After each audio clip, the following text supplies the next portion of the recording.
Great men are defined by what they leave behind.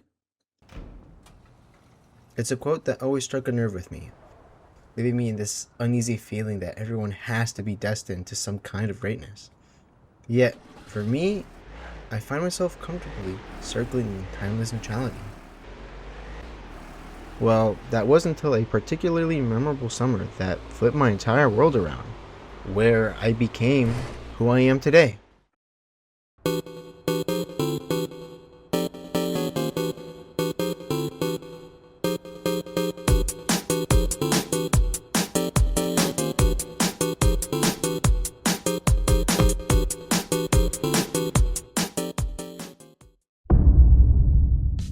Though, the gutters left the place with an overwhelmingly nasty aroma. I'd always felt nostalgic about the south side. Growing up not too far from here, I was always so excited whenever my parents would take me here, endlessly browsing the toy aisle at the local shopping mall or visiting my grandparents. But now their old apartment complex is no longer there, instead replaced by the new-fangled World Court building. That's just what time does, I suppose. It distorts and changes, and sometimes I'm left wondering whether the places I grew up ended up outgrowing me. This particular evening, I was visiting to find an RTX 5060, with a charming bell ringing as I entered the establishment. For someone as into technology as I was, this place was every nerd's heaven. What you looking for, kid? I jolted in place. Being too sucked into the different parts, I completely missed the kind old man who was running the store. I turned around to face him, his smile giving a welcoming and optimistic warmth. At the time, I wasn't really the talkative type, almost like my voice was unavailable.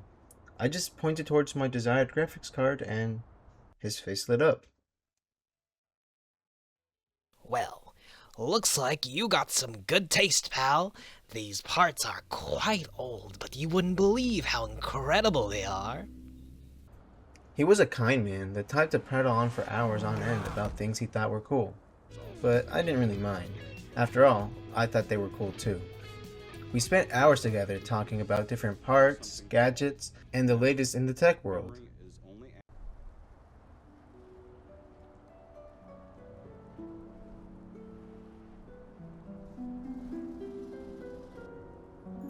A few weeks had passed. I had just returned home after another night of visiting Greg's tech house.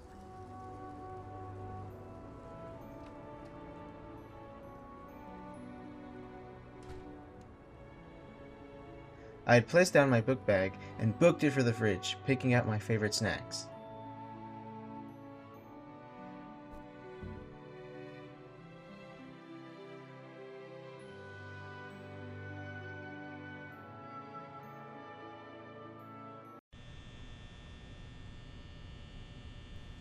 What time do you call this, mister?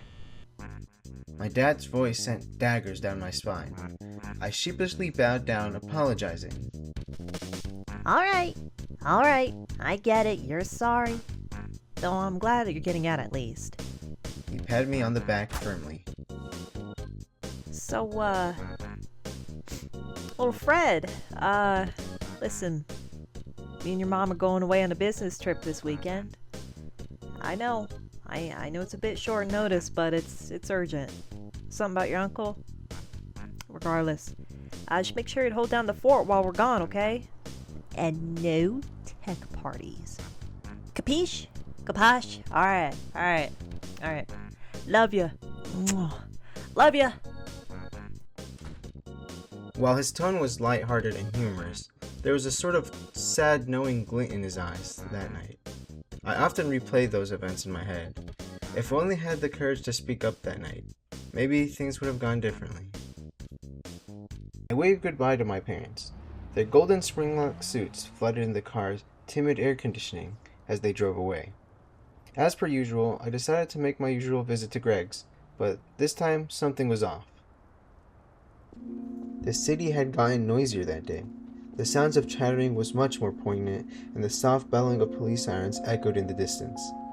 I turned the corner, the sirens growing in their anger, and I was flashbanged by ominous flashes of red and blue. Police tape screwed across Greg's, my heart sunk. For a second, it felt as though my entire world had come to a halt. Suddenly, I was whipped back into reality as I was accidentally shoved to the ground by an overexcited reporter. Yar, sorry, boyo. The fox said. And before I knew it, I was standing in front of a full-on media frenzy. Yar, this be Reporter Foxy. This just in. Murder be afoot at Greg's tech house. 65-year-old Greg was murdered last night at roughly 3 a.m. at his little tech store, only just a few meters north of Southside Hospital. Huh? This just in. No suspect confirmed. Police are stumped and on the lookout for anyone with any information. The sound from the reporter started to blur as I focused my gaze on the detective in charge. A distinctively tall and lanky man, sporting a simple brown suit with a classic detective-looking fedora. I thought if anyone had answers, it was him. Making my way around to the other side, I calmly tapped his shoulder.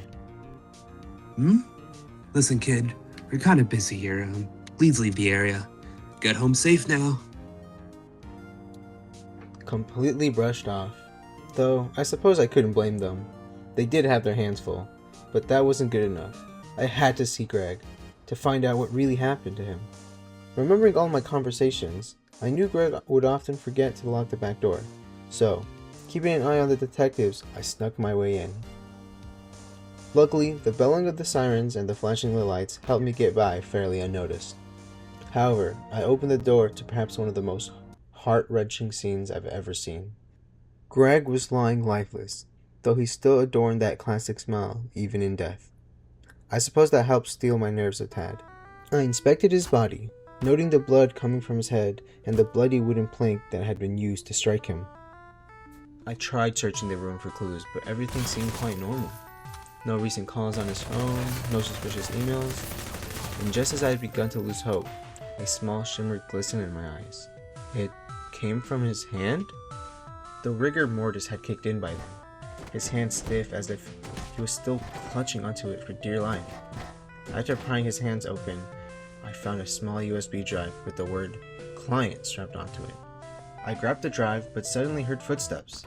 In a panic, I searched the room for places to hide, but his room was so small and compact, the only possible hiding spots being tiny gaps between the bookshelves that only a child could fit into.